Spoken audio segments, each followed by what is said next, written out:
പാലിച്ചു. അങ്ങനെ അസാധ്യമായിരുന്ന മധ്യസ്ഥനായ സെയിൻറ്റ് ജൂണിൻ്റെ പേരിൽ ഇവിടെ ഒരു കുരിശടി പണിയാൻ പറ്റി. അതൊരു നിയോഗമായി ഞാൻ കരുതുന്നു. ഈ ദേശത്ത് വരുന്നത് അതുപോലെ തന്നെ വളരെ സന്തോഷകരമായ കാര്യമാണ്. വേറൊരു കരപ്രദേശത്ത് നിന്ന് ഉയരത്തിലേക്ക് പൊങ്ങിപ്പോകുന്ന സ്ഥലം, അതാണ് കരയേറ്റ് എന്ന് പറയുന്ന സ്ഥലം. നമ്മുടെ വികാരിയച്ഛൻ കുന്നും പുറത്തുന്ന വാക്കും അത് തന്നെയാണ്. കരയേറ്റ് ഒരേ അർത്ഥമാണ്, രണ്ട് വാക്ക്. ഈ കാരേറ്റ് പക്ഷേ ജപ്പാൻകാർക്ക് ജൈനക്കാർക്ക് വലിയ ഇഷ്ടമാണ്. അവരെത്തിയ ഉടനെ കാർ നിർത്തി ഇറങ്ങും. കാര്യം അവർ ഈ കാരറ്റിനെ വയ്ക്കുന്നത് കരാട്ടെ എന്നാണ്. കരാട്ടെ ചൈനീസ് ഭാഷയാണ്. വന്നൊരു പെട്ടെന്ന് ചാടി കരാട്ടെ എന്ന് പറയും. പിന്നെ അവർക്ക് മനസ്സിലാക്കുന്നത് കരാട്ടെ അല്ല, ഇംഗ്ലീഷ് ഭാഷ എഴുതുന്നതിന് നിശ്ചയിക്കുന്നതിൻ്റെ ഒരു കാതലായ പ്രശ്നമാണ്. ഈ ദേശത്ത് വളരെ ഭംഗിയായിട്ട് ഒരു ഇംഗ്ലീഷ് പഠിക്കാനുള്ള ഒരു കോഴ്സ് 3 വർഷം പൂർത്തിയാവുകയാണ്. അത് സന്തോഷമുള്ള ഒരു കാര്യമാണ്. 1912 കേണൽ മൺറോ ദിവാനായി എത്തി. അദ്ദേഹമാണ് ഇംഗ്ലീഷ് എഡ്യൂക്കേഷൻ കേരളത്തിലേക്ക് സ്പ്രെഡ് ചെയ്യാൻ കാരണത്തിനായ മനുഷ്യൻ. അതിനുശേഷം കത്തോലിക്ക സഭ ആ ദൗത്യം ഏറ്റെടുത്തു. കുര്യാക്കോസ് സച്ചൻ ഉൾപ്പെടെ കത്തോലിക്ക ഇടവകളിലൊക്കെ വളരെ ശ്രദ്ധേയമായി ആ പഠിത്തം നടത്തി. പിന്നെ ഇംഗ്ലീഷ് മീഡിയം സ്കൂളുകൾ സ്ഥാപിച്ചു.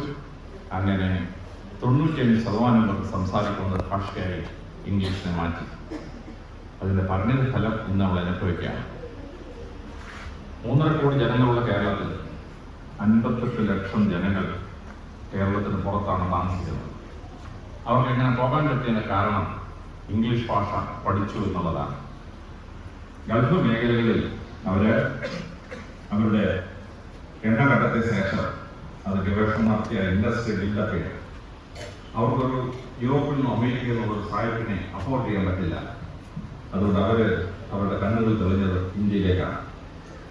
പ്രത്യേകിച്ച് കേരളത്തിൽ നിന്ന് ആളുകൾ ഗൾഫ് മേഖലയിലേക്ക് പ്രവേശിച്ചു.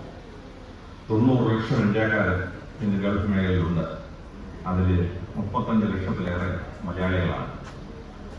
കേരളം ഇന്ന് പട്ടിണിയിൽ നിന്ന് മാറി ദാരിദ്ര്യമുക്താവാനുള്ള പ്രധാന കാരണം നമ്മുടെ ഇംഗ്ലീഷ് എഡ്യൂക്കേഷനാണ്. കേരള ഗവൺമെന്റ് ആകെ ബഡ്ജറ്റ് ഒരു വർഷം 1,80,000 കോടി രൂപയാണ്. പക്ഷേ കേരളത്തിൽ നിന്ന് എക്സ്പാർട്ടീസ് കേരളത്തിലൊക്കെ അയക്കുന്ന പൈസ 1,30,000 കോടി രൂപയാണ്. ഗൾഫിൽ നിന്നും മറ്റ് വിദേശ രാജ്യങ്ങളിൽ നിന്നും മലയാളികൾ കേരളത്തിലൂടെ അയക്കുന്ന ഈ പൈസയാണ് കേരളത്തെ ദാരിദ്ര്യമുക്തമാക്കിയത്. കേരളത്തെ ഇന്ന് നാം കാണുന്ന രമ്യക്രമങ്ങളും വലിയ വലിയ സ്ഥാപനങ്ങളുള്ള സ്ഥാപനമാക്കി മാറ്റിയത്. ഇന്ത്യയിലൊട്ടാകെ 3.5 കോടി ജനങ്ങളാണ് വിദേശത്ത് പോയി ജോലി ചെയ്യുന്ന ആളുകൾ. പക്ഷേ 3.5 കോടി ആളുകൾ ശ്രദ്ധിച്ചിട്ടുണ്ടോ? അവർ ഇംഗ്ലീഷ് ഭാഷ പഠിച്ചതുകൊണ്ടാണ് അവർ പോയത്. ഹിന്ദി മാത്രം പഠിച്ച ഉത്തരേന്ത്യക്കാരോ തമിഴ് മാത്രം പഠിച്ച തമിഴിനോ ആ രംഗത്ത് പോകാൻ പറ്റിയില്ല. ഇംഗ്ലീഷ് വിദ്യാഭ്യാസത്തിലേക്ക് പോയ ആളുകൾ അവർ വിദേശ രാജ്യങ്ങളിൽ പോയി.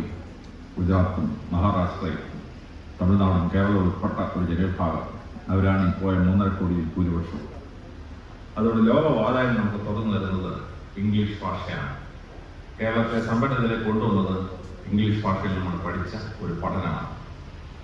പക്ഷെ മറ്റ് ഭാഷകളിൽ നിന്ന് വളരെ വ്യത്യസ്തമാണ് ഇംഗ്ലീഷ് പഠനം.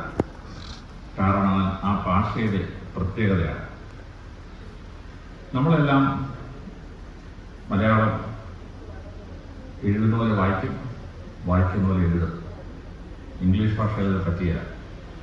കൊല്ലം എന്ന് ഞാനിപ്പോൾ വന്ന സ്ഥലം KOL ലയം.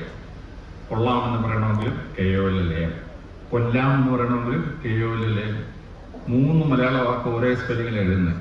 അതുകൊണ്ട് എഴുതുന്ന പോലെ വായിക്കാനോ വായിക്കുന്ന പോലെ എഴുതാനോ ഇംഗ്ലീഷ് ഭാഷയിൽ കഴിയില്ല. അപ്പോൾ ഇംഗ്ലീഷ് പ്രത്യേകം പഠിക്കാതെ നമുക്ക് സംസാര ഭാഷ കമ്മ്യൂണിക്കേറ്റീവ് ഇംഗ്ലീഷ് ഉപയോഗിക്കാൻ പറ്റിയില്ല. മറ്റു ഭാഷകളിലെ വ്യഞ്ജനങ്ങളും 16 സ്വരങ്ങളും 25 വ്യഞ്ജനങ്ങളും ഇൻഫ്ലക്ട് ചെയ്തെടുത്ത് മറ്റക്ഷരങ്ങളുടെ കൂട്ടുമ്പോൾ 555 അക്ഷരങ്ങളാണ്. ഇംഗ്ലീഷ് ഭാഷയിൽ ആകെ 26 അക്ഷരമേ ഉള്ളൂ. 26 അക്ഷരം മാത്രം ഉള്ളതുകൊണ്ട് ഒരു ഭാഷയെ പ്രയോഗിച്ചെടുക്കാൻ കഴിയില്ല. അക്ഷരമാലയ്ക്ക് ചില പ്രത്യേകതകളുണ്ട്. മലയാള ഭാഷയിൽ നമുക്ക് കൂട്ടക്ഷരമുണ്ട്. ഇപ്പ, ഇപ്പ, ഇമ്മ, ഇപ്പ തുടങ്ങിയ വാക്ക്.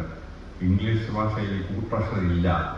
അതുകൊണ്ട് കൂട്ടക്ഷരമുള്ള ഒരു വാക്ക് ഉപയോഗിക്കാൻ പറ്റില്ല. നമ്മൾ ഇംഗ്ലീഷ് ആൽഫബറ്റ്സ് ഉപയോഗിച്ച് മലയാളം എഴുതാനായിട്ട് പഠിച്ചു. പഠിച്ചു കഴിഞ്ഞപ്പോൾ എന്തുണ്ടായി, സ്ഥലപ്പേര് ആദ്യം മാറ്റി. പണ്ട് തിരുവനന്തപുരത്ത് വരുമ്പോൾ വട്ടപ്പാറ എന്ന സ്ഥലം ഉണ്ടായിരുന്നു. ഇപ്പം വടടപ്പാറ എന്ന് എഴുതി വെച്ചിരിക്കുകയാണ്. വടടപ്പാറ. ഞാൻ കോട്ടയം SP ആയിരുന്നു. പണ്ട് കോട്ടയം എന്ന് എഴുതി വെച്ചിരുന്നത്. ഇപ്പോൾ അവിടെ ചെല്ലുമ്പോൾ കോഡ് ഡയം എന്ന് എഴുതി വെച്ചിരിക്കുകയാണ്. ഈ ഇംഗ്ലീഷ് ആൽഫബറ്റിൽ മലയാളം എഴുതുമ്പോൾ പറ്റുന്ന ഗതികേടാണ്. കൂട്ടക്ഷരങ്ങളെ സ്പ്ലിറ്റ് ചെയ്യണം. അടുത്തെന്ത് പറ്റി? മലയാള ഭാഷയ്ക്ക് ചില്ലക്ഷരമാണ്. ഇൾ, ഇൺ, ഇർ, ഇർ, ഇൺ അക്ഷരമാണ്. ഇംഗ്ലീഷിൽ കൂട്ടക്ഷരം ഇല്ല. അങ്ങനെ ഇർ, ഇൻ, ഇൽ എന്നൊക്കെ മേപ്പോട്ട് എഴുതി പഠിച്ചിട്ടാണ് മലയാളിക്ക് എപ്പോഴും മുദ്രാവാക്യം വിളിക്കുന്നത്. കൈ ഇങ്ങനെ പോയി നിൽക്കുകയാണെങ്കിൽ ഈ ചില്ലക്ഷരം എഴുതി പഠിച്ചാൽ കൈ ഇങ്ങനെ പൊക്കി മുദ്രാവാക്യം വിളിക്കാൻ പഠിച്ചു, സുന്ദരമായിട്ട് പഠിച്ചു. മലയാളത്തിന് വാലക്ഷരങ്ങളുണ്ട്. യാ, ര, ല, വ, സ, ഷ, ഹ, ള, റ, തുടങ്ങി ഇറ്റവ വരെ കിടക്കുക. ഇംഗ്ലീഷിൽ ചില്ലക്ഷരമില്ല, വാലക്ഷരമില്ല. അപ്പോൾ വാലക്ഷരത്തിലൊരു വാക്ക് ഇംഗ്ലീഷ് എഴുതണമെങ്കിൽ മലയാളി ഭയങ്കരമായിട്ട് ബുദ്ധിമുട്ടേണ്ടി വരും. അവിടെ സ്ക്രിപ്റ്റിന്റെ പ്രത്യേകതയാണ്. അപ്പോൾ ഇംഗ്ലീഷ് ശരിയായിട്ട് പഠിച്ചാൽ പറ്റത്തില്ല, അത് എഴുതാൻ പഠിക്കണം. അത് നമ്മുടെ മലയാളത്തിൽ എഴുതി പഠിച്ച ഒരു മനുഷ്യൻ ഇംഗ്ലീഷിലോട്ട് മാറ്റി എഴുതണമെങ്കിൽ അത് വളരെ കൃത്യമായ ഒരു ലെസണാണ്. തിരിച്ചു പറ്റും. സൗത്ത് ആഫ്രിക്കയിലെ പ്രസിഡന്റായിരുന്നു MBEKI. മലയാളം അവനെ വിളിക്കുന്നതാണ് എംബോക്കി എന്ന് വിളിക്കും. എംബോക്കി സൗത്ത് ആഫ്രിക്കയിലെ പ്രസിഡന്റിന്. കാര്യം MB മലയാളത്തിൽ ഉച്ചരിക്കാൻ വകുപ്പില്ല. അതുകൊണ്ട് നമ്മൾ എംബോക്കി പറഞ്ഞ് പഠിച്ചു പോയി. സൗത്ത് ആഫ്രിക്കയിൽ കേട്ടാൽ അവൻ അടി വെച്ചിരിക്കും എപ്പോഴാണ് ഇതിന്റെ അർത്ഥം മനസ്സിലാവുമ്പോൾ. ഇതുകൊണ്ട് അടുത്ത സ്റ്റേജ് എന്ത് പറ്റി? അത് ആഫ്രിക്കയിൽ ഉണ്ടായ എഫക്റ്റാണ്. ആഫ്രിക്ക ഡെവലപ്മെന്റിലേക്ക് വരികയാണ്. അവർക്ക് ഇംഗ്ലീഷ് വളരെ അത്യാവശ്യം. പക്ഷേ അവർക്കൊരു ഇംഗ്ലണ്ടിൽ നിന്നോ അമേരിക്കയിൽ നിന്നോ ഒരു സായിപ്പിനെ കൊണ്ടുവന്നു അവിടെ ഇംഗ്ലീഷ് വിദ്യാഭ്യാസം നടത്താൻ പറ്റിയില്ല. ഭയങ്കര ചെലവാണ്. യൂറോപ്പിലോ അമേരിക്കയിലോ നിന്നൊരു സായിപ്പ് വന്ന് അവിടെ ടീച്ചറായിട്ട് ജോലി ചെയ്യണമെങ്കിൽ $20,000 അവൻ ചാർജ് ചെയ്യും. ആഫ്രിക്ക പൂർ കൺട്രീസാണ്, അവർക്ക് അഫോർഡ് ചെയ്യാൻ വയ്യ. എന്നാൽ മലയാളി $5,000 വർക്ക് ചെയ്യും. അവൻ 1,000 രൂപയ്ക്ക് ചെലവ് കഴിക്കും. നമ്മുടെ വല്യപ്പനും വല്യമ്മയും കണ്ടുപിടിച്ച സാധനമുണ്ട്, ചമ്മന്തിയൻ കഞ്ഞി. അതുകൊണ്ട് നമ്മൾ സുഖമായിട്ട് 1,000 രൂപയ്ക്ക് ചെലവ് കഴിക്കും. $4,000 ഇങ്ങോട്ടയക്കും. അത് കേരളത്തിലെത്തുമ്പം 3.25 ലക്ഷം രൂപ ഓരോ മാസം അക്കൗണ്ടിൽ കയറിക്കൊണ്ടിരിക്കും. എൻ്റെ ഒരു കസിനാണ് സൗത്ത് ആഫ്രിക്കയിലെ ജോഹാനസ്ബർഗ് യൂണിവേഴ്സിറ്റിയുടെ രജിസ്ട്രാർ. അവൻ വന്നപ്പോൾ ഞാൻ ചോദിച്ചു, എങ്ങനെയുണ്ട് ഒക്കെ അവിടെ? അദ്ദേഹം പറഞ്ഞു, മലയാള ഭാഷ മതി അവിടെ ജീവിക്കാൻ. ജോഹാനസ്ബർഗ് യൂണിവേഴ്സിറ്റിയിലെ സാറന്മാരിൽ 95% മലയാളികളാണ്, ഇംഗ്ലീഷ് സംസാരിക്കുന്നവരാണ്. കാരണം അവർക്ക് അഫോർഡ് ചെയ്യാൻ പറ്റില്ല. നൈജീരിയയിൽ നിന്നൊരു കമ്പനി കേരളത്തിൽ റിക്രൂട്ട്മെന്റ് വന്നു. ഗവൺമെന്റ് എന്നെ പിടിച്ച് അതിന്റെ ഒരു ഗസ്റ്റ് മെമ്പറായിട്ട് അപ്പോയിന്റ് ചെയ്തു. കാരണം വിദേശ കമ്പനി റിക്രൂട്ട് ചെയ്യണമെങ്കിൽ കേരള ഗവൺമെന്റ് ഒരു ഇന്ത്യൻ ഓഫീസറെ അതിനകത്ത് വെച്ചേക്കും, ഇവന്മാർ വല്ല കുഴപ്പം കാണിക്കുന്ന അറിയാൻ വേണ്ടി. ഞങ്ങളത് കഴിഞ്ഞിട്ട് ഉച്ചവരെ ഇന്റർവ്യൂ എല്ലാം കഴിഞ്ഞ് ഉച്ചയ്ക്ക് മുമ്പ് ശേഷമുള്ള ഇന്റർവ്യൂവിന് മുമ്പ് ഞങ്ങൾ മസ്കറ്റ് റോഡിൽ ആഹാരം കഴിക്കുന്നത്. ലോകത്തിൽ മാറാത്തായ 2 സാധനമുണ്ട്. ദൈവം തമ്പുരാന് മസ്കറ്റ് റോഡിലെ ലഞ്ച് ഒരേ സാധനം, പോലെ ഒരേ ലഞ്ച് അവിടെ കിട്ടുള്ളൂ. അത് കഴിച്ചിട്ട് ഞാൻ ഈ നൈജീരിയക്കാരൻ ചോദിച്ചു, നിങ്ങൾ എന്തിനാണ് ഈ കേരളത്തിൽ വന്നത്? നൈജീരിയക്കാരൻ എന്നോട് പറയുന്നതെന്നറിയാമോ? You speak English and we speak English the same way. കാരണം ഞങ്ങളുടെ ആഫ്രിക്ക ഒന്ന് ഇംഗ്ലീഷ് പഠിപ്പിച്ചത് മുഴുവൻ കേരളത്തിൽ നിന്നുള്ള ഇംഗ്ലീഷ് ടീച്ചേഴ്സായിരുന്നു.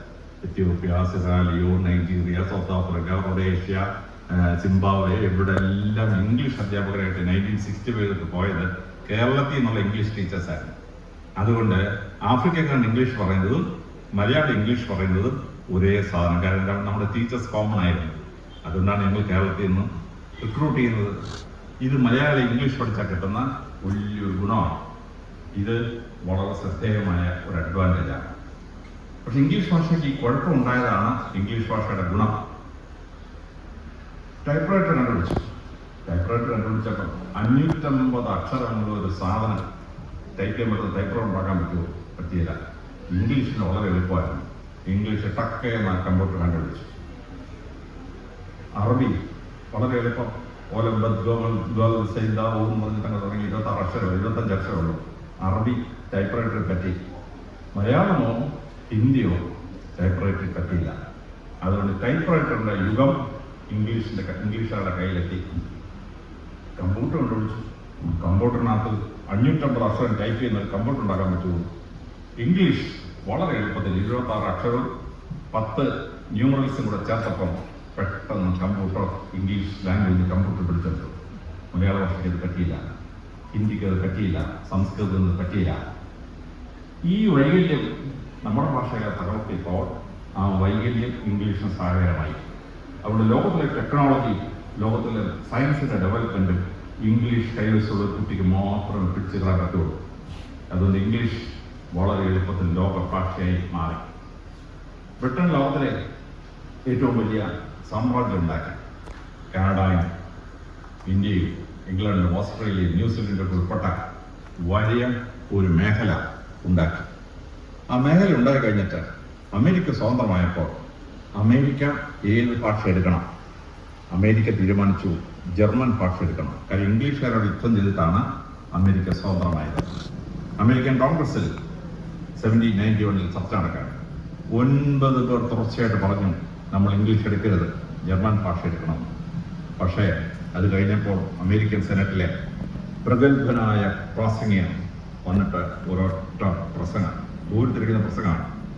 ഞാൻ ലോകത്തെ മാറ്റിമറിച്ച 100 പ്രസംഗങ്ങൾ എടുത്തിട്ട് പുസ്തകം എഴുതിയിട്ടുണ്ട്, ചരിത്രം മാറ്റുന്ന പ്രസംഗം. അക്കൂട്ടത്തിൽ ഞാൻ ഈ പ്രസംഗം ഉദ്ധരിക്കുന്നത്. ആ ഒരൊറ്റ പ്രസംഗം കഴിഞ്ഞപ്പം ഒറ്റ വോട്ടിന് ജർമ്മൻ ഭാഷയെ ഇംഗ്ലീഷ് ഭാഷ ഓവർടേക്ക് ചെയ്തു. പറഞ്ഞതുപോലെ എന്താണെന്നറിയുന്നു, അമേരിക്ക മുഴുവൻ ഇംഗ്ലീഷ് ഔദ്യോഗിക ഭാഷയായി സ്വീകരിച്ചു. ഇന്ന് ലോകത്തിൽ 203 രാജ്യങ്ങളുണ്ട്. അതിൽ 128 രാജ്യങ്ങളിലും ഔദ്യോഗിക ഭാഷയോ സംസാര ഭാഷയോ ഇംഗ്ലീഷാണ്. അറബി ഭാഷ 56 രാജ്യങ്ങളിൽ, ചൈനീസും മാൻഡറിനും ഒക്കെ 2-3 രാജ്യങ്ങൾ ഒതുങ്ങിയിരിക്കാം. സംസാരിക്കുന്ന ജനസംഖ്യ കൂടുതലായിരിക്കാം, പക്ഷെ കൂടുതലാണ്. അപ്പോൾ ഇംഗ്ലീഷ് പഠിച്ചു കഴിഞ്ഞാൽ ഈ 128 രാജ്യങ്ങളിൽ പോകാനും ജോലി ചെയ്യാനും കാലഘട്ടത്തിൽ ആ കുട്ടി പഠിക്കാൻ ഈ കോഴ്സ് അണ്ടർ ചെയ്യുമ്പോൾ, അപ്പോൾ ലോകം തുറന്നതിൽ നിന്നാണ് ഇംഗ്ലീഷ് പഠനം എന്ന് പറയുന്നത്. ആ ഇംഗ്ലീഷ് പഠനം അങ്ങനെ വഴി തുറക്കുമ്പോൾ അതിൽ ഏറ്റവും ഭയങ്കര 2-3 കുഴപ്പമാണ്. അതെന്താണെന്നറിയാമോ? ഒന്ന്, അതിൻ്റെ പാർട്സ് ഓഫ് സ്പീച്ചിൻ്റെ ഫ്ലക്ച്വേഷനാണ്. Noun, verb, adverb, adjective. ഇപ്പം പാർട്സ് ഓഫ് സ്പീച്ച് 8 എണ്ണമാണ്. നൗൺ ആൻഡ് നൗൺ ക്ലോസസ് 3 എണ്ണമാണ്. നൗൺ, പ്രോനൗൺ, അഡ്ജക്റ്റീവ് ഒരു ഗ്രൂപ്പ്, വെർബ്, അഡ്വർബ് വേറെ ഗ്രൂപ്പ്, ജോയിന്റ് ഗ്രൂപ്പ് 3 എണ്ണം, പ്രൊപ്പോസിഷൻ, ഇന്റർജെക്ഷൻ, കൺജക്ഷൻ. ലോകത്തിലെ മറ്റ് ഭാഷകളിൽ ഒരെണ്ണത്തിനടുത്ത് മറ്റേ മാറ്റാൻ പറ്റില്ല. ഇംഗ്ലീഷ് ഭാഷ ഉണ്ടല്ലോ, ആഴപഴമ്പൻ ഭാഷയാണ്. നൗണിനെ എടുത്ത് വെർബാക്കാം, വെർബിനെ എടുത്ത് നൗണാക്കാം. Tabling a plan, planning a table. ഒരെണ്ണത്തിനകത്ത് ആ വാക്ക് നൗണാണ്, മറ്റേതിനകത്ത് ആ വാക്ക് വെർബാണ്. അപ്പോൾ പ്ലാനിങ് എ ടേബിളിൽ നിന്ന് ടേബിളിങ്ങിന് പ്ലാൻ എന്നും നൗണിനെ വെർബാക്കുകയും വെർബിനെ നൗണാക്കുകയും ചെയ്യാൻ ലോകത്തിലൊരു പാട് സംഭവിക്കില്ല. ഇംഗ്ലീഷുകാരുണ്ടല്ലോ, അങ്ങോട്ടും ഇങ്ങോട്ടും കുഴപ്പ പരിപാടിയാണ്. അപ്പോൾ ഇംഗ്ലീഷ് പഠിക്കുന്ന കുട്ടിക്ക് എവിടെയാണ് ഈ കുഴയിൽ നിന്ന് മനസ്സിലായില്ലുണ്ടല്ലോ, ഇംഗ്ലീഷ് പ്രയോഗിക്കാൻ കഴിയില്ല. അത് അപകടകരമായ ഒരു സംഭവമാണ്. പക്ഷെ ഇംഗ്ലീഷിന്റെ ഗ്രാമർ വളരെ എളുപ്പമാണ്. 3 time phrases, past, present and future. പിന്നെ ടെൻസ് ഫ്രേസ് 4 എണ്ണേ ഉള്ളൂ. Simple, perfect, continuous, perfect continuous. 12 എന്നുള്ള ഒരു കോളം എടുത്തുകഴിഞ്ഞാൽ ഇംഗ്ലീഷ് ഗ്രാമർ സിമ്പിളാണ്. സിമ്പിൾ. സംസ്കൃതം പഠിക്കാൻ പോയാലോ, ഭൂതകാലം 8 എണ്ണം. ഭൂതകാലം, സംഭാവ്യ, ഭവിഷ്യത്ത്, ഭയങ്കര പ്രയാണ്. പാസ്റ്റ് ടെൻസ് പഠിക്കാൻ പോയി കഴിഞ്ഞാൽ ഹിന്ദിയുടെ പാസ്റ്റ് ടെൻസ് പഠിക്കണമെങ്കിൽ ഒരു 10-15 ദിവസം മെനക്കെട്ടേ പറ്റുള്ളൂ. ഇംഗ്ലീഷ് ഭാഷ വളരെ സിമ്പിൾ. 3 ടൈം ഫ്രെയിംസും 4 ടെൻസ് ഫ്രെയിംസും വെച്ച് 12 അക്കമുള്ള കോളം ഇട്ട് കഴിഞ്ഞാൽ ഇംഗ്ലീഷ് ഭാഷ അപ്പോഴേ വശത്താവും. അതിൻ്റെ സിംപ്ലിസിറ്റിയാണ്. ഫ്രഞ്ചോ ജർമ്മനോ പഠിക്കാൻ പോയാൽ ആക്സെന്റ് ഉണ്ട്. അക്യൂട്ട് ആക്സെന്റ്, സർക്കംഫ്ലെക്സ് ആക്സെന്റ്, മറ്റേ ആക്സെന്റ് ആണ്. അത് താഴെ കഴിഞ്ഞൊരു വര വരും. അപ്പോൾ ആ വരയിട്ട് കഴിഞ്ഞാൽ അതിൻ്റെ പകുതി ഉച്ചാരണമുള്ളൂ. ഇംഗ്ലീഷ് അത് തീരുമാനിച്ചു, ഒരു ഫ്ലക്സും വേണ്ട. അതുകൊണ്ട് ഫ്രഞ്ചിൻ്റെയോ ജർമ്മൻ്റെയോ ലാറ്റിനോ ഗ്രീക്കിൻ്റെയോ ഇൻഫ്ലക്ഷൻ അവരെടുത്തില്ല. അതുകൊണ്ട് ഇത് പറ്റി ഇംഗ്ലീഷ് വളരെ എളുപ്പത്തിൽ സംസാരിച്ച് പഠിക്കാൻ പറ്റി. അത് ഇംഗ്ലീഷ് ഭാഷയുടെ വലിയൊരു അഡ്വാൻറ്റേജാണ്. ആ അഡ്വാൻറ്റേജ് മാസ്റ്റർ ചെയ്ത് കഴിഞ്ഞാൽ നമുക്ക് ലോകത്തിൽ എവിടെയും പോയി സംസാരിക്കാനും ആ ഭാഷ മനസ്സിലാക്കിയെടുക്കാനും കഴിയും. ഇനി ആ ഭാഷയ്ക്ക് 2 തരം ഉച്ചാരണമുണ്ട്.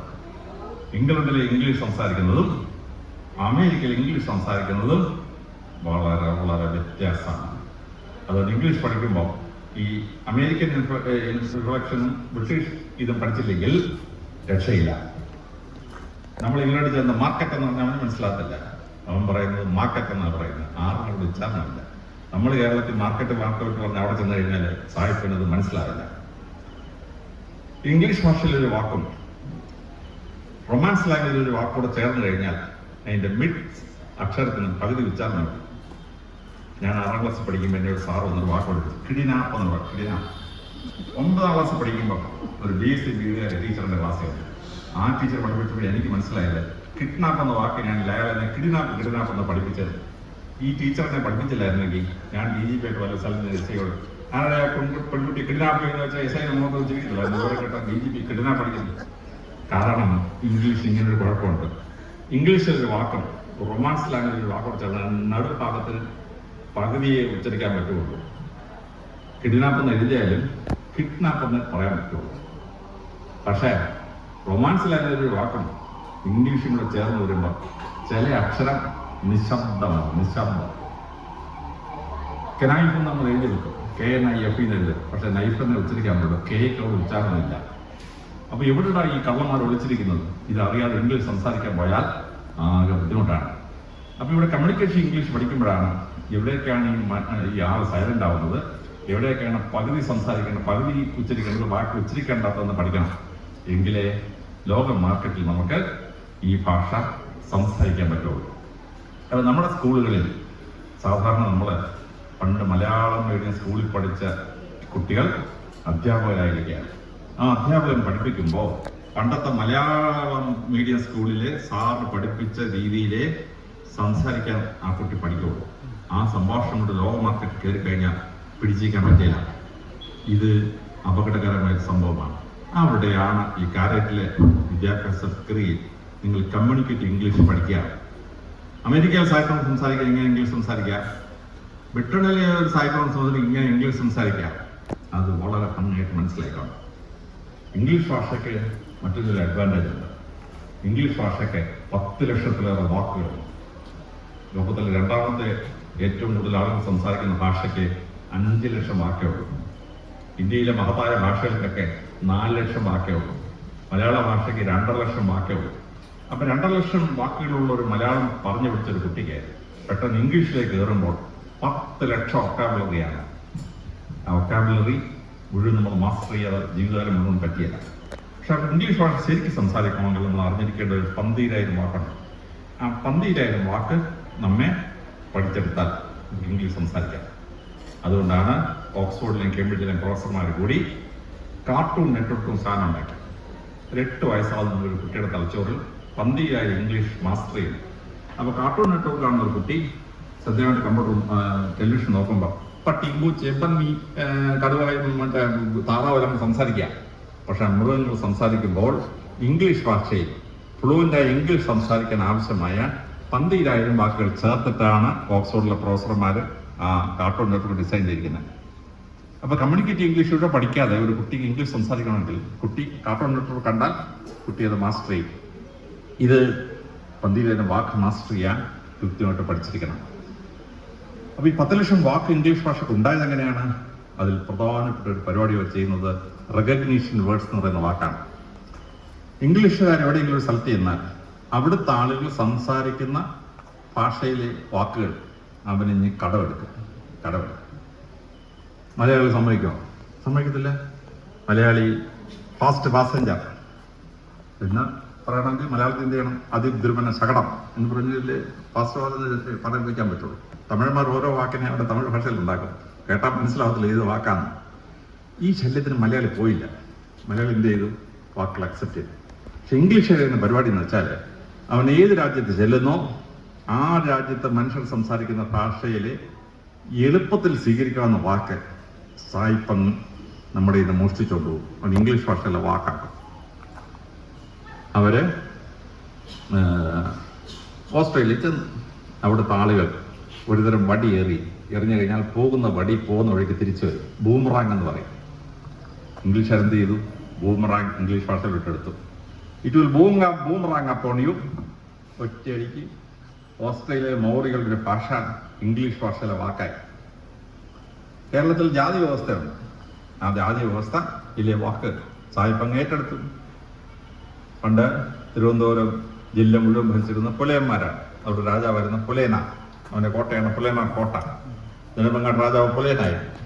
പത്മനാഭസ്വാമി ക്ഷേത്രം പണിഞ്ഞത് പുലയ രാജ്ഞിയായിരുന്ന പെരുമാട്ടുകാളിയാണ് പത്മനാഭസ്വാമി ക്ഷേത്രം പണിഞ്ഞത്. കൊല്ലം ജില്ല മുഴുവൻ കുറവന്മാരായിരുന്നു, കുറവ് രാജാക്കന്മാരായിരുന്നു. പാലക്കാട് എറണാകുളം മേഖലയിലെ രാജാക്കന്മാർ പറയന്മാരായിരുന്നു, കൃഷിക്കാരുടെ നേതാവായിരുന്നു. ഇംഗ്ലീഷ് എന്ത് ചെയ്തു? പറയാന്ന വാക്ക് അങ്ങേറ്റെടുത്തു. അമേരിക്കൻ പ്രസിഡന്റ് ബിഡൻ സൗദി അറേബ്യയിലെ രാജാവിന്റെ വരട്ടാണ്, you will be made international പറയാ. മലയാളത്തിലെ പറയാനുണ്ടല്ലോ, അമേരിക്കൻ പ്രസിഡന്റ് വായി കയറി. കാരണം അങ്ങനെ വാക്കിനെ അങ്ങ് അബ്സോർവ് ചെയ്യും. തമിഴ്നാട്ടിൽ ചെന്നു, തെരിയാതയ്യ, എനിക്ക് അറിഞ്ഞൂടാന്ന് തമിഴ് ഭാഷ പറയണം. തെരിയാതയ്യ ഇംഗ്ലീഷുകാരൻ അബ്സോർവ് ചെയ്തു, ചൈനക്കാരുടെ ഭാഷ അബ്സോർവ് ചെയ്തു. ആഫ്രിക്കയിൽ ചെന്നു, പിക്മി, ആഫ്രിക്കയിലൊരു വാക്കാണ്, നീളം കുറഞ്ഞെന്ന് അർത്ഥം. ബ്രിട്ടീഷുകാരെന്ത് ചെയ്തു? ആ പിക്മി ഇംഗ്ലീഷ് ഭാഷ എടുത്തു. ഹീസ് എ പിക്മി എന്ന് പറഞ്ഞാൽ നീളം കുറഞ്ഞ ആളെന്നാണ്. അപ്പൊ ഇംഗ്ലീഷ് അല്ലാത്ത ഏതൊക്കെ ഭാഷയിൽ ഇംഗ്ലീഷ് അത് മോഷ്ടിച്ചിട്ടുണ്ട്? ഇത് കമ്മ്യൂണിക്കേറ്റീവ് ഇംഗ്ലീഷ് കൂടെ പഠിച്ചെങ്കിലേ മനസ്സിലാവും. കാര്യമായിട്ട് ഈ ക്ലാസ് പഠിക്കണമെന്ന് മനസ്സിലാവും, ഇവൻ എവിടെ നിന്നൊക്കെ മോഷ്ടിച്ചെന്ന് മനസ്സിലാവും. അതോടുകൂടി അവൻ എന്ത് ചെയ്യും? അത് അഡ്ജസ്റ്റ് ചെയ്യാൻ പറ്റും. ഇംഗ്ലീഷ് ഭാഷ വേറൊരു പരിപാടി, മറ്റു ഭാഷകൾ സംസാരിക്കാത്ത ഒരു പരിപാടിയാണ് പ്രിഫിക്സ് ആൻഡ് സഫിക്സ്. ഒരു വാക്കിന്റെ കൂടെ മുമ്പിൽ 2 അക്ഷരം ചേർക്കും, അല്ലെങ്കിൽ 3 അക്ഷരം ചേർക്കും, അല്ലെങ്കിൽ പിന്നിൽ 1 അക്ഷരം ചേർക്കും. ചേർക്കുന്നത് കൂടി ഒരു വാക്കിനെ ഒരുപാട് വാക്കാക്കി അങ്ങ് മാറ്റിക്കളയാം. ലവ്, സ്നേഹിക്കാൻ, അൺലവിങ്, മിസ് ലവിങ്, ഇൻട്രാ ലവിങ് വാക്കാണ്. ലവിങ്ലി, ലവിങ്, ലവിങ് ഫുൾ. ലവ് എന്നൊന്നും ഒരൊറ്റ വാക്കുണ്ടല്ലോ, 26 വാക്കായിട്ട് സാഹിബ് മാറ്റും. മലയാളം സമ്മതിക്കുമോ? സംസ്കൃതം സമ്മതിക്കുമോ? ഹിന്ദി സംസാരിക്കുമോ? സമ്മതിക്കത്തില്ല. ഈ പ്രൊഫിക്സും സഫിക്സും ചേർത്തിട്ട് ഒരു വാക്കിനെ 26 വാക്കായിട്ട് ഫ്ലെക്സ് ചെയ്ത് ഇംഗ്ലീഷ് ഭാഷ. കമ്മ്യൂണിക്കേറ്റീവ് ഇംഗ്ലീഷ് പഠിച്ചില്ലെങ്കിൽ നമ്മൾ മനസ്സിലാക്കില്ല. ലോകത്തിലാണെങ്കിൽ നമ്മളോട് സഫിക്സും പ്രൊഫിക്സും ചേർത്തൊരു വാക്കടിച്ചാൽ അത് കമ്മ്യൂണിക്കേറ്റീവ് ഇംഗ്ലീഷ് പഠിച്ചില്ലെങ്കിൽ, ഇംഗ്ലീഷ് 10ാം ക്ലാസ് വരെ പഠിച്ചതുകൊണ്ടോ BA പഠിച്ചതുകൊണ്ടോ അത് മനസ്സിലാവില്ല. അവിടെയാണ് അതിന്റെ അപകടം. അപ്പൊ ഈ കമ്മ്യൂണിക്കേറ്റീവ് ഇംഗ്ലീഷ് പഠിക്കുമ്പോൾ ഈ പ്രൊഫിക്സ് സഫിക്സും ചേർത്ത് ഒരു വാക്കിനെ ഇങ്ങനെ 26 വാക്കാക്കാം. അതെങ്ങനെ ഏത് സമയത്ത് പ്രയോഗിക്കണം, അവിടെയാണ് കമ്മ്യൂണിക്കേറ്റീവ് ഇംഗ്ലീഷിന്റെ വിജയം. ഇത് വളരെ ശ്രദ്ധേയമായിട്ടൊരു കോഴ്സാണ്. ഞാൻ ഇംഗ്ലീഷ് ഭാഷയിൽ MAയും PhD എടുത്ത ഒരാളാണ്. പക്ഷേ MAയും PhD എടുത്ത എനിക്ക് ഇതുപോലൊരു കമ്മ്യൂണിക്കേറ്റീവ് ഇംഗ്ലീഷ് പഠിക്കാൻ പറ്റിയില്ല. അതുകൊണ്ട് പല സ്റ്റേജിലും ചെന്ന് ദീർഘമായി ഇംഗ്ലീഷ് സംസാരിക്കുമ്പോൾ ചിലപ്പോൾ എനിക്ക് അപകടം പറ്റും. കാരണം ഇംഗ്ലീഷ് ഭാഷയിൽ MAയും PhD എടുത്തോണ്ട് കാര്യമില്ല, അത് കൊളോക്കലായിട്ട് പ്രയോഗിക്കുമ്പോൾ അറിഞ്ഞിരിക്കേണ്ട കമ്മ്യൂണിക്കേറ്റീവ് ഇംഗ്ലീഷിന്റെ ഒരു ക്ലാസ്സിൽ പങ്കെടുത്തെങ്കിൽ എനിക്ക് ആ മിസ്റ്റേക്ക് ഒഴിവാക്കാൻ പറ്റുമായിരുന്നുള്ളൂ. അപ്പൊ നിങ്ങൾക്ക് ഈ കാര്യമായിട്ട് ഈ കമ്മ്യൂണിക്കേറ്റീവ് ഇംഗ്ലീഷ് കിട്ടുമ്പോൾ സ്കൂളിലും കോളേജിലും പഠിച്ച ഇംഗ്ലീഷിനെ ലോകം അറിയേണ്ട രീതിയിൽ എങ്ങനെ സംസാരിക്കണമെന്നും മനസ്സിലാക്കണമെന്നും പറ്റും. ഇതിന്റെ ഏറ്റവും വലിയ അഡ്വാൻറ്റേജ് പെട്ടെന്ന് നമുക്ക് മനസ്സിലാക്കാൻ പറ്റും. ഇന്ന് പണ്ട് നമ്മൾ PSC ഓഫീസിൽ ഒരു ആപ്ലിക്കേഷൻ അയച്ച് വെയിറ്റ് ചെയ്ത് റിട്ടേൺ എക്സാമിനേഷൻ കഴിഞ്ഞു, ഇന്റർവ്യൂ വിളിക്കും, PSC ഓഫീസിൽ നിന്ന് നമ്മൾ ഇന്റർവ്യൂ അറ്റൻഡ് ചെയ്യും. അങ്ങനെയാണ് നമ്മൾ ജോലി കിട്ടുന്നത്. ഇപ്പോൾ ലോകത്തിലെ ജോലി വളരെ ശ്രദ്ധേയമായ വിശാലമായ ഒരു പാഠമാണ്. ഞാനത് അച്ഛൻ അയച്ചു കൊടുത്തിട്ടുണ്ട്. How to search a job online. നമ്മുടെ ക്വാളിഫിക്കേഷൻ എടുത്ത ശേഷം നമ്മൾ ഹൗ ടു സെർച്ച് ഓൺലൈനിൽ കയറി 15 ചാനലാണ് കയറി നമ്മുടെ ബയോഡേറ്റ അങ്ങോട്ട് അടിച്ചു കൊടുത്തു കഴിഞ്ഞാൽ ഒറ്റയടിക്ക് ഒരു 3 ലക്ഷം ജോലി ഇങ്ങനെ സ്ക്രീനിൽ വരും. ഏത് രാജ്യം വേണം, ഏത് ശമ്പള സ്കെയിൽ വേണം, നമ്മൾ ഫിക്സ് ചെയ്യാൻ പറ്റും. How to search online. അങ്ങനെ ഫിക്സ് ചെയ്ത് കഴിഞ്ഞാൽ നമ്മൾ ബയോഡേറ്റ എടുത്ത് അയച്ചു കൊടുക്കും. Who wants me. 10-15 മിനിറ്റ് കഴിയുമ്പോൾ കോൾ വരാൻ തുടങ്ങും. ജർമ്മനിയിൽ നിന്ന്, അമേരിക്കയിൽ നിന്ന്, ഓസ്ട്രേലിയയിൽ നിന്ന്, അവിടെ നിന്നൊക്കെ ആയിരിക്കും കോൾ വരുന്നത്.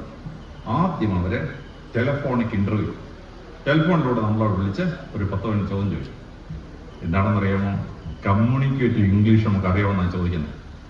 ഇംഗ്ലീഷ് സംസാരിച്ചാൽ മറ്റുള്ളവർക്ക് മനസ്സിലാവും. ആ കമ്മ്യൂണിക്കേറ്റീവ് ഇംഗ്ലീഷിന്റെ, സ്പോക്കൺ ഇംഗ്ലീഷിന്റെ ഫോണിൽ ടെലിഫോണിക് നമ്മൾ വിജയിച്ചാൽ അടുത്ത stage come to the computer എന്ന് പറയും.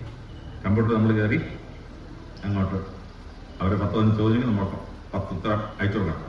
എന്തിനാണെന്നറിയാമോ? റിട്ടൺ ഇംഗ്ലീഷ് അറിയാമോ? ഇവരെഴുതുമ്പോൾ സ്പെല്ലിംഗ് മിസ്റ്റേക്ക് ഉണ്ടാവാറുണ്ടോ? ഇവൻ കുത്തുപോമായി ഇടുന്നുണ്ടോ? സെന്റൻസ് ഫോം ചെയ്യാൻ അറിയാമെന്നാണ്. അവിടെയും വിജയിച്ചാലേ come to the video call എന്ന് പറയും. അപ്പോൾ നമ്മൾ വീഡിയോ കോൾ കയറി അവിടെ ഇരിക്കുന്ന 5 പേരെ നമുക്ക് കാണാൻ പറ്റും, അവരെ നമുക്ക് കാണാൻ പറ്റും. ചോദ്യ ഉത്തരമാണ്. ആ ചോദ്യ ഉത്തരത്തിന് ഒരു 10 ഉത്തരം കഴിയുമ്പോൾ അവർ പറയും you are selected, your salary is 3.5 lakh rupees. Within 2 weeks you will get the appointment order and your visa and your plane ticket. പറഞ്ഞങ്ങ് പോയച്ചാൽ മതി, നമ്മൾ കിട്ടും. പക്ഷേ ഫസ്റ്റ് സ്റ്റേജ് ഉണ്ടല്ലോ, ടെലിഫോണിക് ഇന്റർവ്യൂ, അവിടെ കമ്മ്യൂണിക്കേഷൻ ഇംഗ്ലീഷ് ഇല്ലെങ്കിൽ ഒരു രക്ഷയില്ല. ഇതിലൊരു മറുവശമുണ്ടേ, ഞങ്ങളുടെ തുമ്പമൺ ഗ്രാമത്തിലെ 250ഓളം വീട്ടിൽ ഒരു മനുഷ്യനില്ല. എൻ്റെ ഗ്രാൻഡ് ഫാദർ 25 കൊച്ചുമക്കളുണ്ട്, 4 പേര് ബാക്കിയുണ്ട്. ബാക്കിയെല്ലാം അമേരിക്ക, യൂറോപ്പ്, ഓസ്ട്രേലിയയിൽ നിന്ന് പോയി. ഞാൻ കല്യാണം കഴിച്ച് കൊല്ലത്തിയിലും എൻ്റെ ഭാര്യ വീട്ടിൽ 43 കുടുംബം ഉണ്ടായിരുന്നു. ഇപ്പോൾ ഉണ്ടല്ലോ 3 കുടുംബം ബാക്കിയുണ്ട്. ഡോക്ടറും എഞ്ചിനീയറിംഗും എൻ്റെ ഭാര്യയും ബാക്കിയുണ്ട്. ബാക്കിയെല്ലാം യൂറോപ്പിലും അമേരിക്കയിലും പോയി. സായിപ്പിനെ മദാമയൊക്കെ കല്യാണം കഴിച്ച് പോയി. ഇനി കുറെ വർഷം കഴിഞ്ഞ് once upon a time of grand parents lived in Kerala എന്നൊക്കെ പറഞ്ഞ് ഇവന്മാരെ കയറി കിടക്കുക. അത് വേറെ കാര്യം. കാരുടെ ജനസംഖ്യ നേട്ടം കുറഞ്ഞു, അത് വേറെ കാര്യം. പക്ഷെ കുടുംബം രക്ഷപ്പെടും. ഒരാൾ വിദേശത്ത് പോയി ജോലി കിട്ടി കഴിഞ്ഞാൽ നിങ്ങളുടെ കുടുംബത്തിന്റെ ദാരിദ്ര്യം പോയി, നിങ്ങൾ പുതിയ രൂപവും ഭാവവും കൈക്കൊള്ളും. പക്ഷെ വിദേശത്ത് ജോലിക്ക് പോകണമെങ്കിൽ ഫസ്റ്റ് സ്റ്റേജ് കമ്മ്യൂണിക്കേഷൻ ഇംഗ്ലീഷാണ്. ടെലിഫോണിക് ഇന്റർവ്യൂ ജയിച്ചില്ലെങ്കിൽ കമ്പ്യൂട്ടർ ഇന്റർവ്യൂ ഇല്ല, വീഡിയോ കോൾ ഇന്റർവ്യൂ ഇല്ല. അപ്പോൾ ആ വീഡിയോ കോൾ ഇന്റർവ്യൂവില് നമ്മൾ പ്രത്യേകം ശ്രദ്ധിച്ചാണ്. നമ്മൾ വീഡിയോ കോൾ ഇന്റർവ്യൂ ചെയ്യാൻ വേണ്ടി നല്ലൊരു സ്ഥലം വീട്ടിൽ കണ്ടെത്തി വേണം. അല്ലാതെ നമ്മൾ വീഡിയോ കോൾ ഇന്റർവ്യൂ തുടങ്ങി പട്ടി ഇങ്ങോട്ട് ബോ എന്ന് പോരാ. നമ്മുടെ ജോലി പോയി കെട്ടി അമ്മയോട് പറഞ്ഞേക്കണം വീഡിയോ കോൾ ചെയ്തതാണ്. അല്ലെങ്കിൽ അമ്മ ഇങ്ങോട്ട് എന്തു ആടി വേണേ അമ്മയോട് നീ കൊടുത്തോണ്ടിരിക്കുന്നത് എന്തുവാ. അമ്മയുടെ ഒരു ചോദ്യത്തിൽ നമ്മുടെ ജോലി അങ്ങ് പോയി കിട്ടും. അപ്പം എങ്ങനെ വീഡിയോ കോൾ ചെയ്യണം? അപ്പോൾ കേരളത്തിൽ നിന്നുള്ള പ്രഗത്ഭനായ ഒരു അച്ഛൻ വത്തിക്കാനിൽ പോയി, അരീക്കൽ അച്ഛൻ വത്തിക്കാനിൽ പോയി അതിൽ ഒരു PhD എടുത്തു. അത് PhD എന്നറിയാമോ? How to make the church computerised.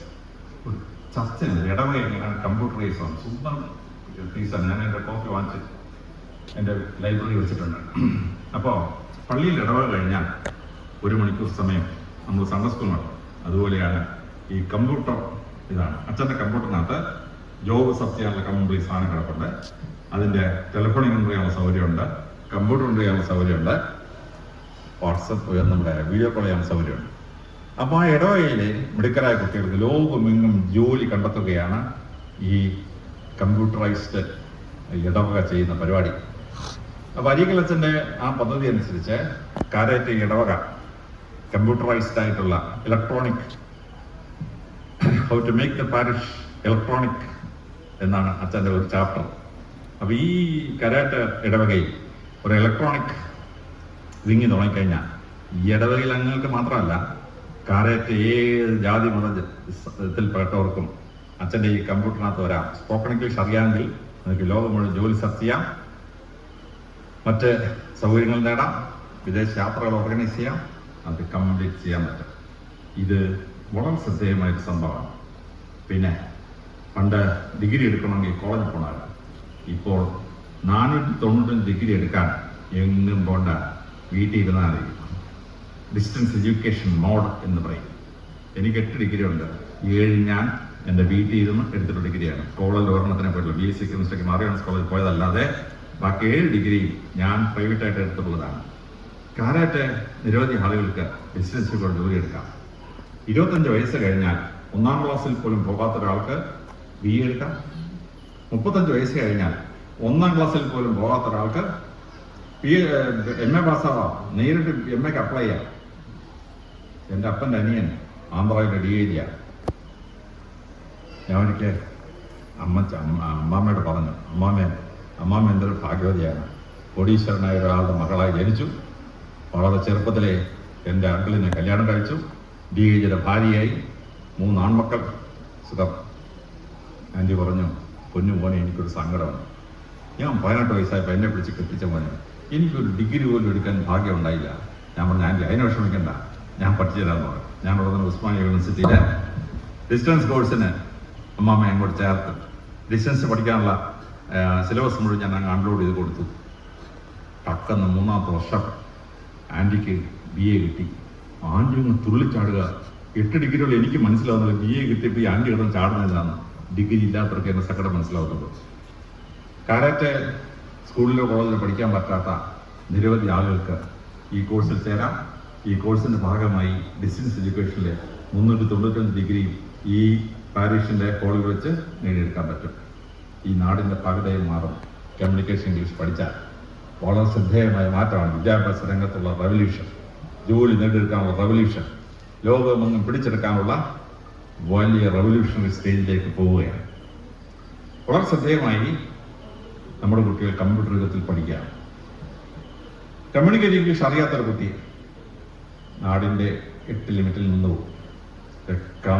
Communicate English പഠിക്കുന്ന ഒരു കുട്ടിക്ക് വളരെ എളുപ്പത്തിൽ കമ്പ്യൂട്ടർ ഉപയോഗിച്ച് വിദ്യാഭ്യാസ വിപ്ലവം സൃഷ്ടിക്കാൻ പറ്റും. ഉദാഹരണത്തിന് ഓഡിയോ ബുക്ക് സീരീസ് നമ്മൾ കമ്പ്യൂട്ടർ ഓഡിയോയിലോട്ട് കയറി Will Durant story of civilisation volume one oriental heritage chapter 4 Indian civilisation കൂടെ അടിച്ചു കഴിഞ്ഞുണ്ടല്ലോ, Oxford university head department Peter Singer ആ പുസ്തകം വായിച്ച് കേൾപ്പിക്കാൻ. കാറിൽ നിന്ന് വായിക്കാൻ പറ്റില്ല, എൻ്റെ കാറിൽ അത് ഫിറ്റ് ചെയ്ത് വെച്ചിരിക്കാൻ. കാറിങ്ങനെ പോയിക്കൊണ്ടിരിക്കുമ്പോൾ വിശ്വപ്രസിദ്ധരായ പുസ്തകങ്ങളൊക്കെ ഞാനിങ്ങനെ ഇയാളുടെ പ്രസംഗം കേട്ടോണ്ടിരിക്കുകയാണ്. ഓഡിയോ ബുക്കായിട്ട് 2 ഗുണമുണ്ട്. ആ പുസ്തകം വായിച്ച് കേൾക്കാൻ പറ്റും, ഇംഗ്ലീഷ് ഭാഷ സംസാരിക്കേണ്ട ഞങ്ങൾ ഉച്ചാരണം എന്നത് കൃത്യമായിട്ട് മനസ്സിലാക്കും.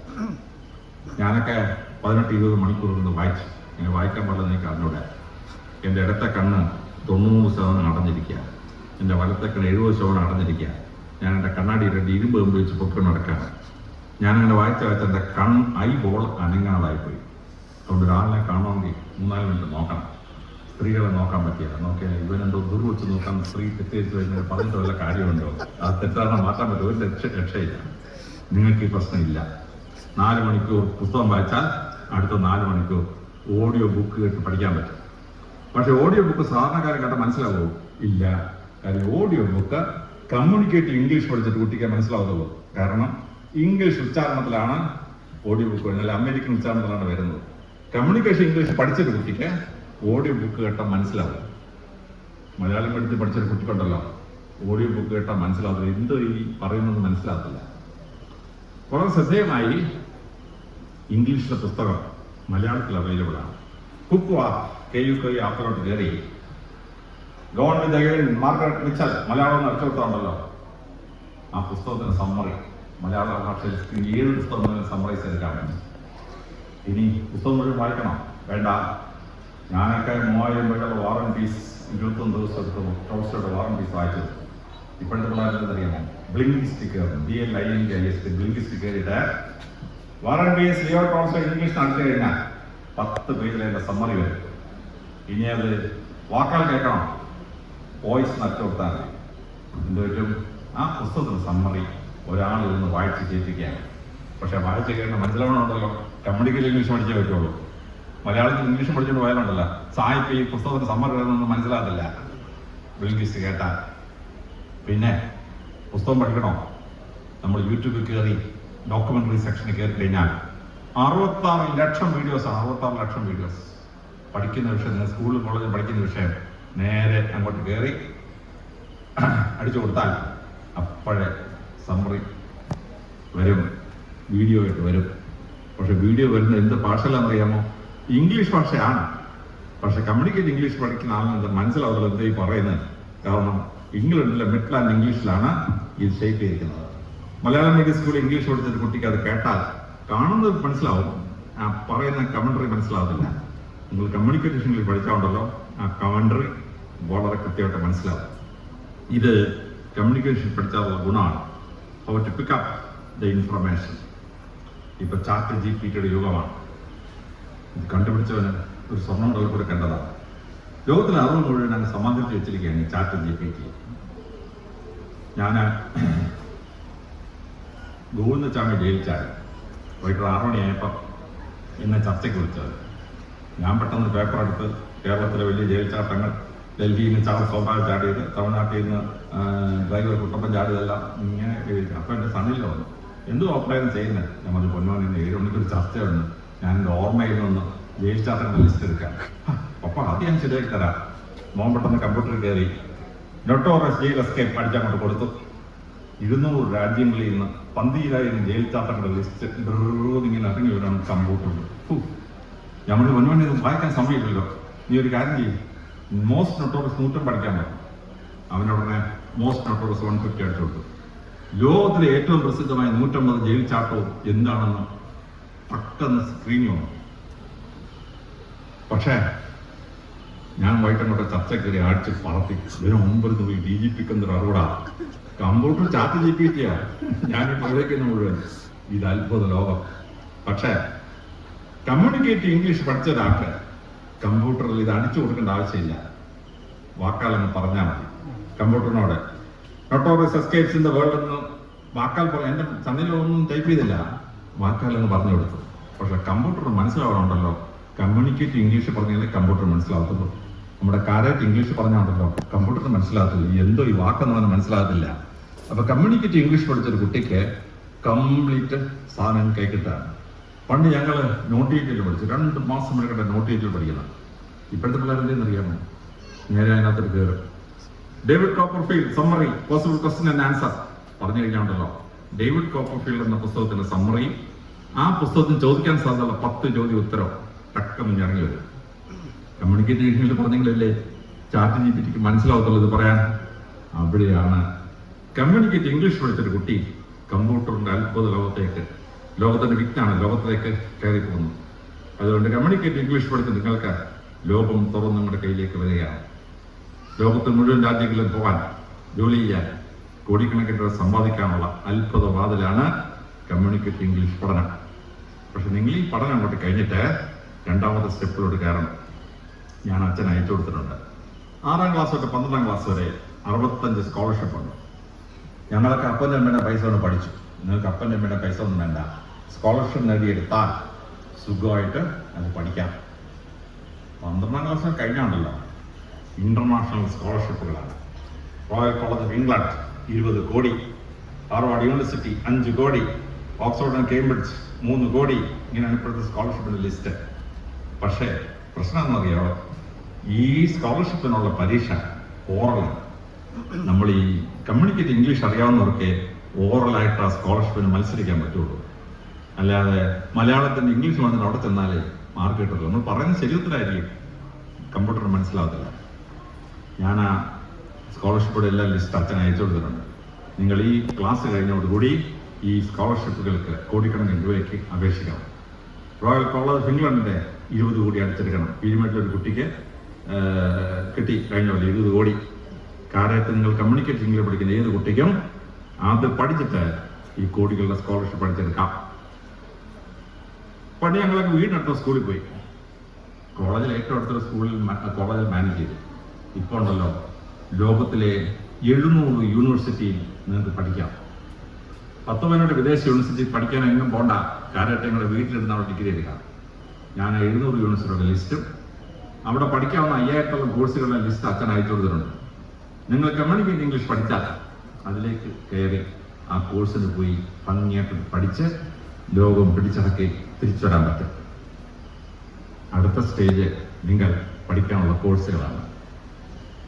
കാര്യമായിട്ട് ആർക്കെങ്കിലും ഇതൊരു IAS പരീക്ഷ പാസ്സായതൊന്നും എനിക്കറിയാൻ വയ്യ. ചില ആളുകൾ ഉണ്ടാവാം. പക്ഷേ അതിന് പഠിക്കണമെങ്കിൽ ചില ബാക്ക്ഗ്രൗണ്ട് മെറ്റീരിയൽ വേണം.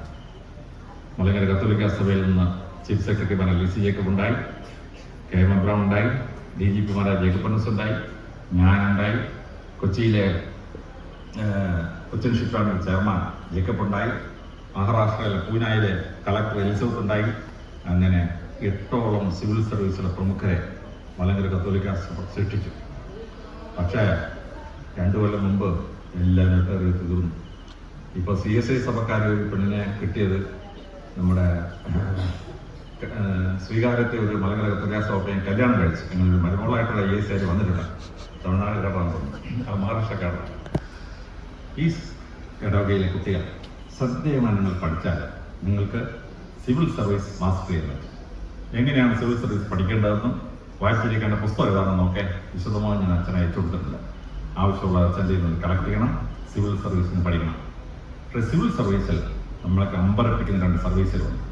ഒന്ന് UN civil service. UN 16 civil സർവീസാണ്. UN headquarter service, UN disaster service, UN legal service തുടങ്ങി എഞ്ചിനീയറിംഗ് സർവീസ് തുടങ്ങി നിരവധി എണ്ണമാണ്. കയറി പറ്റാൻ തന്നെ 5 ലക്ഷം രൂപയാണ് സ്റ്റാർട്ടിങ് ഒരു മാസം. ഒരു 15-20 സർവീസ് ആകുമ്പോൾ ഒരു മാസം 1 കോടി രൂപയാണ് ശമ്പളം. 1 കോടി. പക്ഷേ എന്ത് ചെയ്യണം?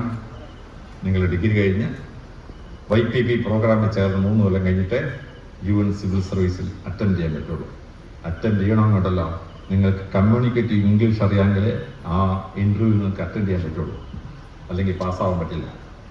അപ്പോൾ കാരറ്റുകാർക്ക് അത്ഭുതപ്പെടുത്തക്ക രീതിയിൽ UN സിവിൽ സർവീസ് കയറാൻ നിങ്ങൾ ഈ കമ്മ്യൂണിക്കേറ്റീവ് ഇംഗ്ലീഷിൽ പ്രയോഗിക്കണം. UN civil service കയറിപ്പെടണം.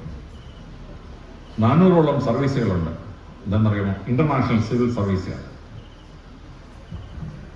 International Sundar Pichai അദ്ദേഹം എന്ത് ചെയ്യുന്നറിയാമോ? അദ്ദേഹം ഇന്റർനാഷണൽ ആയിട്ടുള്ള കമ്പ്യൂട്ടർ കമ്പനിയുടെ മാനേജിംഗ് ഡയറക്ടർ. ശമ്പളത്തെന്നറിയാമോ? 1 crore പെർ ഡേ. നമ്മൾ പാറശാലയിൽ അങ്ങോട്ട് പോകുമ്പോൾ നാഗർകോവിൽ ചെല്ലുന്നതിൽ അവിടെ റോഡ് സൈഡിലായിട്ട് വീട്. അയാളൊരു എക്സിക്യൂട്ടീവ് എഞ്ചിനീയറുടെ മോനാണ്. ദാരിദ്ര്യമൊക്കെ അനുഭവിച്ച് പഠിച്ചാൽ വീട്ടൊക്കെ എടുത്ത് MBA ഒക്കെ പാസ്സായി. അവൻ ഇന്റർവ്യൂ അറ്റൻഡ് ചെയ്തു. എന്തുകൊണ്ട് പാസ്സായി? അവന് കമ്മ്യൂണിക്കേറ്റീവ് ഇംഗ്ലീഷ് അറിയാമായിരുന്നു. അമേരിക്കൻ ഇന്റർവ്യൂ എന്ന സാഹിബിന് നമ്മൾ മലയാള ഭാഷയിൽ ഇംഗ്ലീഷ് പറഞ്ഞാൽ പിടികിട്ടില്ല. സുന്ദർപ്പിച്ച കമ്മ്യൂണിക്കേഷൻ ഇംഗ്ലീഷ് പഠിച്ച പയ്യനായതുകൊണ്ട് അവനെ ഇന്റർവ്യൂ ജയിച്ചു. അവൻ പോയി ഒരു യൂട്യൂബിന്റെ മാനേജിംഗ് ഡയറക്ടറായി. 1 കോടി രൂപ ഒരു മാസം ശമ്പളം. പ്രിയങ്കര പ്രധാനമന്ത്രി നരേന്ദ്രമോദി അമേരിക്കയിൽ ചെന്നു. അമേരിക്കയിൽ ചെന്ന് പിക്ചറോട് സംസാരിക്കുന്ന പിക്ചർ പറഞ്ഞു, ദിസ് ഈസ് മൈ മദർ. പ്രധാനമന്ത്രി നരേന്ദ്രമോദി ഇന്ത്യയെന്നറിയാമോ? കുരിഞ്ഞ് സുന്ദർപ്പിച്ചാട അമ്മയുടെ കാലത്തൊട്ട് ഇന്ത്യൻ പ്രധാനമന്ത്രി മഹാനായി പുത്രനെ കുറിച്ച് അമ്മയെ നമസ്കാരം അമ്മയുടെ കാലത്തൊട്ട്. മറ്റേ കമ്പനി ഒരു മലയാളിയാണ് അതിൻ്റെ ആള്. ശമ്പളത്തെന്നറിയാമോ? 30 crores പെർ മന്ത് ശമ്പളമാണ്. ഇന്ദിരാ നൊയി, ഇന്ദിരാ അയ്യർ കേട്ടോ, നമ്മുടെ തമിഴ്നാട്ടുകാരിയാണ്. അവള് ഒരു സൗത്ത് കൊറിയനായി ന്യൂയെ കെട്ടിയിട്ട് ഇന്ദിരാ നൊയ്യായി. പെപ്സിക്കോളയുടെ മാനേജിംഗ് ഡയറക്ടറായി. അവൾ ഒരു മാസം ശമ്പളത്തെന്നറിയാമോ? 25 കോടി രൂപ. പക്ഷെ ഇങ്ങനെയുള്ള മൾട്ടിനാഷണൽ കമ്പനി കയറണമെങ്കിൽ നിങ്ങൾ കമ്മ്യൂണിക്കേറ്റീവ് ഇംഗ്ലീഷ് പഠിച്ചേ പറ്റുള്ളൂ. നമ്മൾ കേരളത്തിൽ മലയാളം മീഡിയത്തിൽ പഠിച്ചിട്ട് ആ ഇംഗ്ലീഷ് അവിടെ അടിച്ചാലുണ്ട് ഇന്റർവ്യൂ നമ്മളെ സെലക്ട് ചെയ്തില്ല. നമ്മൾ പഠനത്തിൽ വിജയിച്ച നല്ല ഡിഗ്രി ഒക്കെ എടുക്കണം. പക്ഷേ ഇങ്ങനെയുള്ള ഇന്റർനാഷണൽ സർവീസിൽ കയറി പറ്റാൻ കമ്മ്യൂണിക്കേഷൻ ഇംഗ്ലീഷ് ആവശ്യമാണ്. ഇങ്ങനെ നിങ്ങൾക്ക് തിരഞ്ഞെടുക്കാവുന്ന 568 പ്രൊഫഷൻസിനെ പറ്റി കൃത്യമായി ഞാൻ അച്ഛൻ ലിസ്റ്റ് അയച്ചു കൊടുത്തിട്ടുണ്ട്. നിങ്ങളത് നോക്കിയിട്ട് ഇഷ്ടമുള്ള സെലക്ട് ചെയ്യണം. ഒന്നുകൂടെ പറഞ്ഞ് ഞാൻ അവസാനിപ്പിക്കാം. മിടുക്കിയ ഒരു കുട്ടിക്ക് മത്സരിക്കാവുന്ന 148 സർവീസുകൾ, കേന്ദ്ര ഗവൺമെന്റ് സംസ്ഥാന ഗവൺമെന്റ് സർവീസുകൾ. അതിന് കംപ്ലീറ്റ് ലിസ്റ്റ് ഏത് മാസത്തിലെ പരിശോധന അച്ഛൻ അയച്ചു കൊടുത്തിട്ടുണ്ട്. നിങ്ങൾ ഇപ്പോൾ തന്നെ ഇതിന് പഠിക്കുമ്പോൾ തന്നെ ഈ 148 ഞാൻ എഴുതാൻ ഉദ്ദേശിക്കുന്ന 5-8 പരീക്ഷ ലിസ്റ്റ് ചെയ്യണം. ലിസ്റ്റ് ചെയ്തിട്ട് ജീവിതം പ്ലാൻ ചെയ്യണം. 10ാം ക്ലാസ്സിലോ 12ാം ക്ലാസ്സിൽ പഠിക്കുന്ന കുട്ടി, പക്ഷെ നിങ്ങൾക്ക് മത്സര പരീക്ഷയിൽ മത്സരിക്കാൻ 32 വയസ്സ് സമയമുള്ളൂ. 10ാം ക്ലാസ്സിൽ പഠിക്കുന്ന കുട്ടി ഇപ്പോൾ 2026 15 വയസ്സായി. 2028 നിങ്ങൾ +2 എടുക്കും. 2031 ഡിഗ്രി എടുക്കും. 2033 പോസ്റ്റ് ഗ്രാജുവേഷൻ എടുക്കും. 2038 ആവുമ്പം നിങ്ങൾ PhD എടുക്കും. ആ രീതിയിൽ പോയാൽ. പക്ഷേ നിങ്ങൾ തീരുമാനിക്കുന്നു, എനിക്ക് 23 വയസ്സാകുമ്പം IAS എഴുതണം. അതായത് 2034 IAS എഴുതണം. നിങ്ങൾ എഴുതാൻ പോകുന്ന പരീക്ഷയ്ക്ക് കംപ്ലീറ്റ് ലിസ്റ്റ് ഉണ്ടാക്കി അതിനുവേണ്ടി തയ്യാറാവണം. തയ്യാറായി നിങ്ങൾ അടിച്ചെടുക്കും. എൻ്റെ അനിയൻ്റെ മോന് 17 വയസ്സും. ഞാൻ പറഞ്ഞു, മോനെ, എനിക്ക് നമ്മുടെ കുടുംബത്തിൽ നിന്ന് സിവിൽ സർവീസിൽ പിൻഗാമ വേണം, നീ ഒന്ന് IAS പഠിക്കണം. അവൻ പറഞ്ഞു, വെണ്ണങ്ങളെ അങ്ങനെ കൂട്ടി രാത്രി പോലെ എനിക്ക് ഓടാനും വയ്യ, രാഷ്ട്രീയക്കാർക്ക് വിസ്തു പിടിക്കാനും വയ്യ. ഞാൻ പറഞ്ഞു, പോട്ടെ മോനെ, നമുക്ക് എഴുതിക്കളയെന്നൊക്കെ പറഞ്ഞു. 2-3 പറഞ്ഞപ്പോൾ അവൻ പറഞ്ഞു എഴുതാമെന്ന് പറഞ്ഞു. ഞാനെന്ത് ചെയ്തു? IAS അങ്ങനെ പഠിക്കണം, ഏതൊക്കെ പുസ്തകം വായിക്കണം, എന്തൊക്കെയാണ് ചെയ്യേണ്ടതെന്ന് പഠിപ്പിച്ചു കഴിഞ്ഞാൽ എന്ത് പറ്റി? അവൻ 22 വയസ്സിൽ MA സെക്കൻഡ് പഠിക്കുമ്പോൾ കഴിഞ്ഞ IPS കിട്ടി. ഈ കൊല്ലം അവൻ IAS IFS പഠിച്ചെടുത്ത് 21 വയസ്സേ ഉള്ളൂ. കാര്യം എന്നറിയാമോ? ഈ +2 പഠിക്കുമ്പോൾ അവനെ ഗൈഡ് ചെയ്തുകൊണ്ടാണ് 6 കൊല്ലം കൊണ്ട് അവൻ IAS എടുത്തത്. നിങ്ങളിവിടെ ഈ കമ്മ്യൂണിക്കേഷൻ ഇംഗ്ലീഷ് പഠിക്കുന്ന ഏതൊരു കുട്ടിക്കും ജീവിതം പ്ലാൻ ചെയ്യണം. ഏതൊക്കെ പരീക്ഷ IAS ഏതുപോലെ എഴുതണം, വേറെ എന്തൊക്കെ പരീക്ഷ എഴുതണം, കറക്റ്റ് ലിസ്റ്റ് ഇടണം. അതിനാവശ്യമായ മുഴുവൻ പുസ്തകങ്ങളുടെ ലിസ്റ്റും എങ്ങനെ പഠിക്കണമെന്ന് ഞാൻ അച്ഛൻ അയച്ചു കൊടുത്തിട്ടുണ്ട്. നിങ്ങളത് അങ്ങോട്ട് എടുത്തിട്ട് കൃത്യമായിട്ട് പ്ലാൻ ചെയ്ത് പഠിക്കുന്ന സംഭവം കമ്മ്യൂണിക്കേറ്റീവ് ഇംഗ്ലീഷിലൂടെ ഇംഗ്ലീഷ് പറയുന്നത് ഇംഗ്ലണ്ടിൽ ഇംഗ്ലീഷ് പറയുന്നതിന് നമ്മുടെ മിഡ്ലാൻഡ് ഇംഗ്ലീഷ് മറുപടി വേണം. അമേരിക്കയിലെ കമ്പനിയാണെങ്കിൽ എവിടെയൊക്കെയാണ് ഈ കമ്മ്യൂണിക്കേറ്റീവ് ഇംഗ്ലീഷിൽ അമേരിക്കനൈസ് ചെയ്ത് പ്രയോഗിക്കേണ്ടതെന്ന് കൃത്യമായി പ്രയോഗിക്കണം. ഇംഗ്ലണ്ടിൽ സംസാരിക്കുമ്പോൾ നമ്മളെന്ത് ചെയ്യും? ഡീസൽ, പെട്രോൾ എന്നൊക്കെ പറയും. അമേരിക്ക കണ്ട കമ്പനിയാണെങ്കിൽ അവനോട് ഗ്യാസോലിൻ, ഗ്യാസ് എന്ന് പറഞ്ഞാൽ അവന് മനസ്സിലാക്കുള്ളൂ. ഒരേ സാധനമാണ്. ഇംഗ്ലണ്ടുകാരും പറയുന്ന വാക്കല്ല അമേരിക്കാരും പറയുന്നത്. അപ്പോൾ അതനുസരിച്ച് കമ്മ്യൂണിക്കേറ്റ് ഇംഗ്ലീഷിൽ അമേരിക്കൻ ഇംഗ്ലീഷ് ഉച്ചാരണം മാറ്റിയെങ്കിലേ അതാത് സ്ഥലത്ത് ജോലി കിട്ടുള്ളൂ. അപ്പോൾ ആ രീതിയിൽ നിങ്ങൾ മാറി ലോകത്തിലെ വലിയ സർവീസുകൾ നേടി കാരറ്റിനും കേരളത്തിനും ഒക്കെ അഭിമാന പാചകങ്ങളെ മാറാൻ നിങ്ങളുടെ ആദ്യത്തെ ചവിട്ടുപടിയാണ് ഈ കമ്മ്യൂണിക്കേറ്റ് ഇംഗ്ലീഷ് സ്റ്റഡി. അതുകൊണ്ട് കമ്മ്യൂണിക്കേറ്റ് ഇംഗ്ലീഷ് സ്റ്റഡി ചെയ്ത് IAS ഉൾപ്പെടെയുള്ള വലിയ സർവീസുകളും വലിയ വലിയ സ്കോളർഷിപ്പുകളിൽ ലക്ഷ്യമിട്ട് മൾട്ടിനാഷണൽ കമ്പനീസ് ലക്ഷ്യമെടുത്ത് മിനിമം മക്കളെ 1 കോടി രൂപ ഒരു മാസം ശമ്പളം വാങ്ങിച്ചിട്ടാണ് നിങ്ങൾ റിട്ടയർ ചെയ്യാം. അതിനുള്ള വലിയ കർമ്മത്തിന് തുടക്കമാണ് കമ്മ്യൂണിക്കേറ്റ് ഇംഗ്ലീഷിൻ്റെ ഈ ക്ലാസ്സുകൾ. അതുകൊണ്ട് ഈ ക്ലാസ്സുകളിൽ നാടിൻ്റെ ഭാഗതയെ മാറ്റട്ടെ. ഇവിടെ പഠിക്കുന്ന കുട്ടികൾ വലിയ വലിയ സർവീസുകൾ നേടി ലോകം മുഴുവൻ ജയിച്ചടക്കി കാരറ്റിനും കേരളത്തിനും ഇന്ത്യക്കും നിങ്ങളുടെ മാതാപിതാക്കൾക്കും അഭിമാന പാചകമാവട്ടെ എന്ന് പ്രാർത്ഥിച്ചുകൊണ്ട് എൻ്റെ എളിയ വാക്കുകൾ ഉപസംഹരിക്കുന്നു. പ്രസംഗം നീണ്ടുപോയി ക്ഷമിക്കണം. എല്ലാവർക്കും എൻ്റെ നമസ്കാരം.